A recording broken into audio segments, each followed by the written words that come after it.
In an old, dilapidated house on the outskirts of the city lived a lonely man. His name was Victor, but the locals simply called him the puppeteer. He never went outside, and if he did, it was only late at night, with his head lowered and a deep hood concealing his face. His life was shrouded in mystery, but one thing was certain. He created dolls, the most unusual and terrifying dolls one could imagine. His house looked as though it was 100 years old. The windows were boarded up, the walls were peeling, and strange gray smoke always rose from the chimney. It was said that Victor had lost his purpose in life after losing his family. His wife and daughter had disappeared under mysterious circumstances, and no one had seen them again. Since then, he had stopped interacting with people and devoted himself entirely to one thing: creating dolls. These dolls were true works of art. Victor carved every detail with meticulous precision. Their faces were so lifelike that they sent shivers down the spine of anyone who looked at them. But there was something unsettling about them. Everyone who saw these dolls claimed they felt as though the dolls were staring straight into their soul. One night, something strange happened in Victor's house. In the stillness of the night, he heard a sound, as if someone was slowly scratching the floor. He thought it was rats, but when he turned on the light, he saw one of his dolls, a little girl with pigtails, sitting on the floor.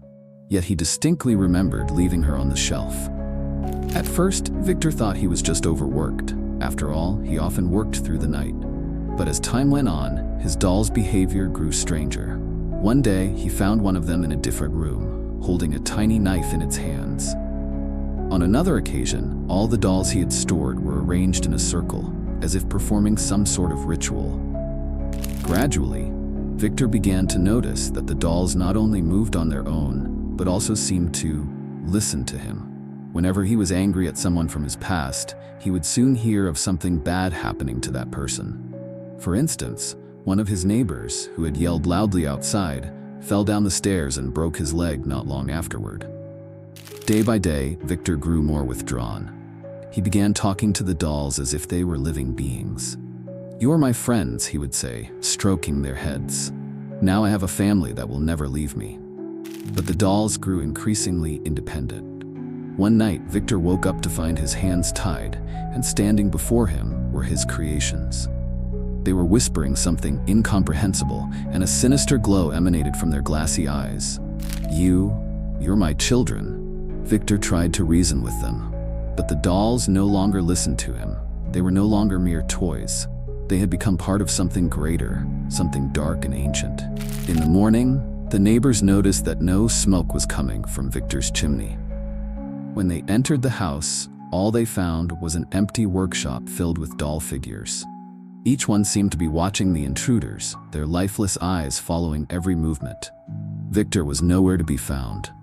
The locals never learned what had happened to the puppeteer. Some said he had lost his mind and wandered into the forest, while others believed the dolls had taken him into their world, one where he was no longer the master, but just another marionette. Time passed, but one day, one of Victor's dolls appeared in an antique shop. The shop owner purchased it, unaware of its sinister nature. Strange things began happening in the store. Objects moved on their own, footsteps echoed at night, and one day, someone saw the doll's reflection in a mirror. It was moving. This story chills to the bone with its unanswered questions. What brought the dolls to life? Where did Victor go? And what if one of his creations ends up in your home? No one could ever understand how Victor's dolls came to life. Some believed it was the madness of the craftsman, while others were convinced he had made a pact with dark forces. Every theory only deepened the darkness surrounding this story. Neighbors avoided Victor's house at all costs. Even years after his disappearance, people claimed they could hear whispers coming from the abandoned workshop. They said small shadows flitted across the windows, and sometimes a sinister glow emanated from within. When one of the dolls ended up in a shop, its eerie tale repeated itself. The shop owner disappeared shortly after, and the store was permanently shut down. Those who had seen the doll swore its eyes seemed alive and that a creepy half-smile played on its face. The legend of the puppeteer became an urban myth used to scare children. "Don't look at the doll for too long, or it will steal your soul," the elders would warn. But there were always those brave or foolish enough to seek answers. One day, a young researcher, fascinated by the tale, decided to venture into Victor's house. Inside, he discovered a collection of strange items: dolls, paintings of Victor's family, and an old journal. The journal's entries were chaotic. Victor wrote about his grief and his desperate desire to bring his loved ones back. In one passage, he mentioned a ritual spell that he believed could revive the dead. But clearly, something went terribly wrong. Instead of reuniting with his wife and daughter, Victor awakened a dark force within his dolls.